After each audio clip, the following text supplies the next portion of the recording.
सनाफोर सु डिजाइननि गोदान ब्लाउस फैलायबाय आरोना बेखौनो एसे नोंसोरनो शेयार खालामनोसै आं दिनैनि गोदान कालेक्सन नै बिराद मोजां नुखादों नै ओरैबायदि समायखादों नै मा नाम्बार बेयो 36 बेयो सनाफोर सोरनो माखौ नांगौ नै बुंहरदो 36 दे एकदम माने कटननि आरोना कटननि एसे बुरिफोरबो गाननो हागोन कटननि नालाय कालारखौ लोगोसे नायनानै लानानै नै बियो बेबि पिंक बिराद मोजांखा नै कालारा एकदम अथ'खा ओमफ्राय नैबे क्रिम कालार नै सनाफोर एकदमबारे क्रिसमास कालेक्सनाव क्रिसमासाव गानथावखा एकदमबारे बेनि नाम्बारा बेसेबांथाय 34 सु डिजाइन जोब दे गासिबो ओमफ्राय नैबे पार्पल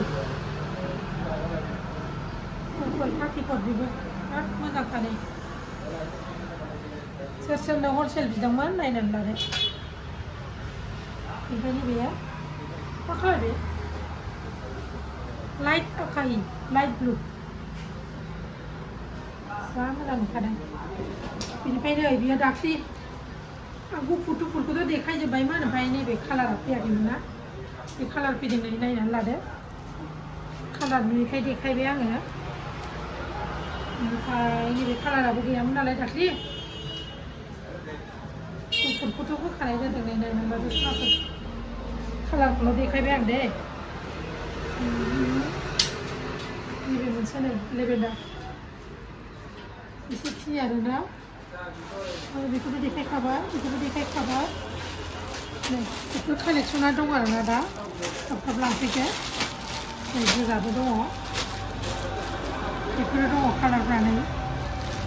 एसेखिनि कालेक्सन दं कालेक्सनखौ देखायनाय सनाफोर एसेखिनियानो आरोना नायना लाफैबानो जाबाय एसेखिनियावनो दोनथ'बाय सनाफोर बाय बाय